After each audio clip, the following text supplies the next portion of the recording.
வரஹ்மத்துல்லாஹி வபரகாத்துஹு.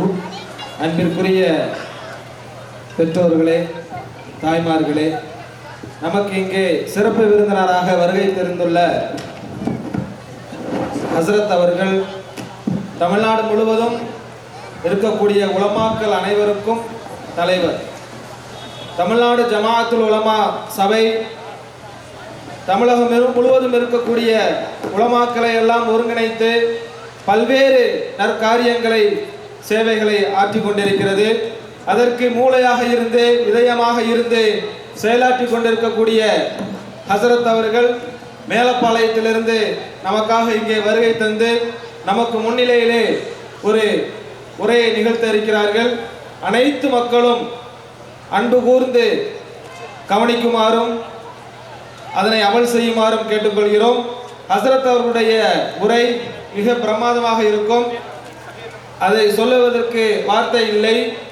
ஹசரத் அவர்களின் மூலமாக பல்லாயிரக்கணக்கான மாணவ செல்வங்கள் இந்த தமிழ்நாட்டிலே உருவாகி இருக்கிறார்கள். அவர்கள் இதோ உங்களுக்கு முன்னால்.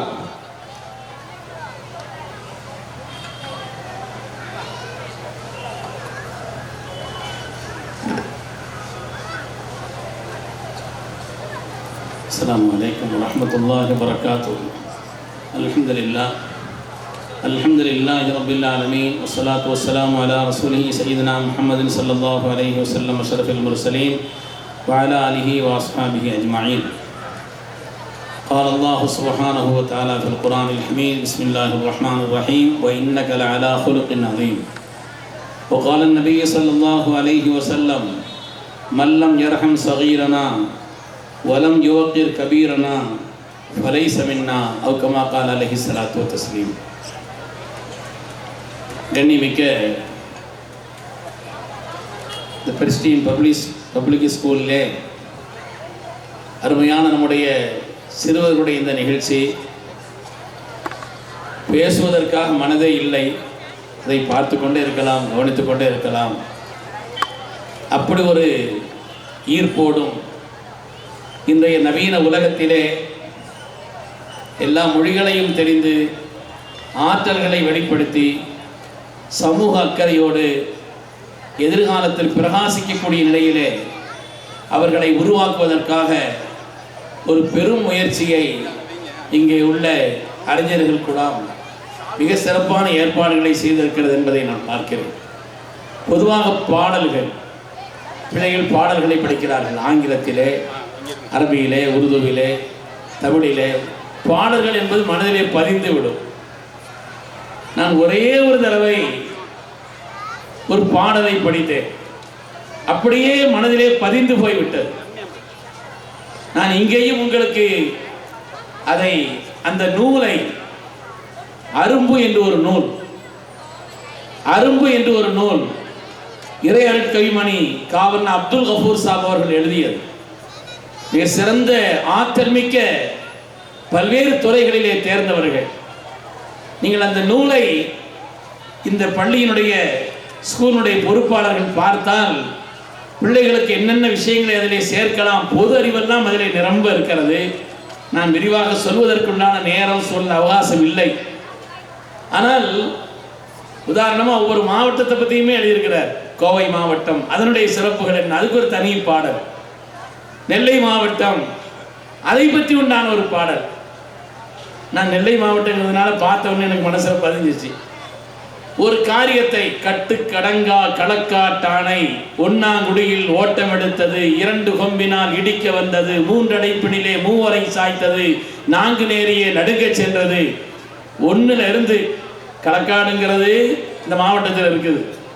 யானைகள் பொதுவாக கட்டு கடங்காத நிலையில் இருக்கும் அப்படிங்கிறதையும் சுட்டி காட்டுற கட்டு கடங்கா களக்காட்டானை, களக்காட்டிலே யானைகள் இருக்கக்கூடிய ஒரு பகுதி. ஒன்னாங்குடியில் அந்த மாவட்டத்தில் என்னென்ன ஊர்கள் இருக்கிறதோ அதை பூரா 1 என்று ஆரம்பிக்கக்கூடியது, 2 என்று ஆரம்பிக்கக்கூடியது எல்லாம் ஒன்று சேர்க்கிறார். ஒன்னாங்குடியிலே ஓட்டம் எடுத்தது, 2 கொம்பினால் இடிக்க வந்தது, 3 அடைப்பினிலே 3 சாய்த்தது, 4 நேரியை நடுங்க சென்றது என்று ஒவ்வொன்றாக சொல்லி வந்து கடைசியிலே 10 மடையில் படுத்தே விட்டது. 10 மடையிலே படுத்தே விட்டது. பாயினை கண்டு பாயினை கண்டு. பத்தமடையில் பாய் படுக்கிறதுக்கு உண்டான பொருளுங்கிற காரணத்தினால பாயை கண்டவொடனே அது படுத்துருச்சு. அங்கே உள்ள பாய்மார்களும் கொஞ்சம் முரட்டு ஆள்களாக தான் இருப்பாங்க போல் தெரியுது. அதனால பத்தமடையிலே படுத்தே விட்டது பாயினை கண்டு பாயினை கண்டுன்னு சொல்லி ரொம்ப அழகாக முடிக்கிறார். நீங்கள் வாய்ப்பு கிடைத்தால் இந்த ஸ்கூலினுடைய பொறுப்பாளர்கள் அந்த அரும்பு என்ற நூலை நான் உங்களுக்கு சிபாரிசு செய்கிறேன். நான் சிறந்த கல்வியாளர். அவர் ஆரம்பத்தில் சென்னையிலே ஒரு ஸ்கூலில் தான் பொறுப்பாளராக இருந்தார்கள். ரொம்ப தேர்ச்சி பெற்றவர்கள். அது மாதிரி பாடல்களை எல்லாம் பிள்ளைகளுடைய மனதிலே பதிய வைத்தால் அது அவர்களுக்கு பொது அறிவையும் கொடுக்கும், அதே போல அடிப்படையான எல்லா ஞானங்களையும் கொடுக்கும். எதிர்காலத்தில் மேம்படுவதற்குண்டான ஒரு உன்னதமான வழிகாட்டுதலாக அது அமைந்திருக்கும் என்பதில் எந்த விதமான சந்தேகம் இல்லை. அதாவது நபிகள் நாயகம் ஸல்லல்லாஹு அலைஹி வஸல்லம் அவர்கள் எப்படிப்பட்ட ஒரு சமூகத்தில் வந்தாங்கன்னா, பெரியவர்களுக்கு கண்ணியம் செய்யணும், அது எல்லாரும் சொல்லுவாங்க, எல்லா சமூகத்திலையுமே சொல்லுவாங்க. ஆனால் நபிகள் நாயகம் ஸல்லல்லாஹு அலைஹி வஸல்லம் அவர்கள் சிறு பிள்ளைகளுடைய விஷயத்தில் உலகத்தாரின் பார்வையை மாற்றினார்கள். பொதுவாக சின்ன பிள்ளைங்க சேட்டை பண்ணுவாங்க, குசும்புத்தனம் பண்ணுவாங்க, அதெல்லாம் இருக்கும் இல்லையா? ஆனால் சிறு பிள்ளைகளின் மீது அன்பு காட்டாதவன், இரக்கம் காட்டாதவன் என்னை சார்ந்தவன் அல்ல என்று சிறு பிள்ளைகளின் மீது உள்ள அந்த பார்வையை, பெரியவர்களுக்கு எப்படி கண்ணியம் முக்கியமோ அதே போல சிறு பிள்ளைகளின் மீது அவர்களுக்கு நாம் அன்பு காட்ட வேண்டும், பிரியத்தை வெளிப்படுத்த வேண்டும் என்பதை இந்த உலகத்திலே சொல்லி காட்டிய மகத்தான தலைவர் நமது உயிரினும் மேலான கண்மணி ரசூலுல்லாஹி ஸல்லல்லாஹு அலைஹி வஸல்லம் அவர்கள். இந்த நிகழ்ச்சியில முழுசா நான் இருந்து அதுக்கு பிறகு பார்த்துட்டு பேசினா இன்னும் கொஞ்சம் எனக்கு பொருத்தமா இருந்திருக்கும் அப்படிங்கிறது தெரியுது. நான் ஏன் ட்ரெயினில் டிக்கெட் போட சொன்னேன்னு இப்போ தெரியுது. அது போட வேண்டியது இல்லை, கொஞ்சம் இருந்து பார்த்துட்டு போயிருக்கலாமோ. என்ன முதலாக வருகிறேன், எல்லாமே வித்தியாசமா இருக்குது. எல்லாமே இங்கே வித்தியாசமான ஒரு நிலையிலே இதுவரை நான் கேள்விப்படாத, பார்த்திராத, அதே நேரத்திலே இந்த மாவட்டத்திலேயே முதல் தரமான ஒரு ஸ்கூலாக, அதேபோல் எல்லா நிலைகளிலும் தேர்ச்சி பெற்ற நிலையிலே வளர்ந்து வரக்கூடிய ஒன்றாக இது அமைந்திருப்பதை பார்க்கும் பொழுது உண்மையிலேயே சிறந்த கல்வியாளர்களும் சமூகத்தினுடைய அக்கறை உள்ளவர்களும் நல்லெண்ணம் கொண்டவர்களால் இந்த காரியம் நடத்தப்படுகிறது என்பது மாத்திரம் நமக்கு விளங்குகிறது. உண்மையானவர்களே, குழந்தைகளுக்கு அவருடைய பாஷையில் நபிகள் நாயகம் ஸல்லல்லாஹு அலைஹி வஸல்லம் பேசினார். குழந்தைகளை பொறுத்தவரையிலே அவர்களுக்கு புரியும் பாஷையில் பேசினார்கள். குழந்தைகளுடைய குசும்புத்தனத்தை ரசித்தார்கள். குழந்தைகள் மீது எப்படியெல்லாம் அன்பு காட்ட வேண்டுமோ. உதாரணமாக அதற்கு அனஸில் நான் சொல்கிறார்கள், எனக்கு ஒரு சகோதரர் இருந்தார், அவர் பெயர் அபு உமைர். அவர் ஒரு சின்ன குருவியை வளர்த்துக்கிட்டு இருந்தார். அந்த குருவி செத்து போயிடுச்சு. அந்த குருவி இறந்த உடனே ஒரு நாள் ஸல்லல்லாஹு அலைஹி வஸல்லம் அந்த பிள்ளையினுடைய முகத்தில் உள்ள வாட்டத்தை கண்டு, மா ஃபஅலன் நுகைர் யா அபா உமைர், மா ஃபஅலன் நுகைர், அபு உமைரே உங்களுடைய நுகைர் சின்ன பறவை என்ன ஆனது என்று அன்பொழுது கேட்டார். அந்த பிள்ளைகளுக்கு பிடிக்கக்கூடிய அந்த பாஷையில் பேசினார்கள். பிள்ளைகளுக்கு பிடிக்கக்கூடிய அந்த பாஷையிலே, அவர்களுக்கு விளங்கக்கூடிய அந்த பாஷையிலே நபிகள் நாயகம் ஸல்லல்லாஹு அலைஹி வஸல்லம் அவர்கள் பேசினார் என்பதை பார்க்கிறோம். அரபுலக மக்கள் இருக்கிறார்களே, பிள்ளைகளை முத்தமிட தெரியாத சமூகம், பிள்ளைகளை முத்தமிட தெரியாத சமூகம். ஸல்லல்லாஹு அலைஹி வஸல்லம் இடத்திலே ஒரு அரபி வருகிறார். ஸல்லல்லாஹு அலைஹி வஸல்லம் பிள்ளைகளை முத்தமிடுகிறார்.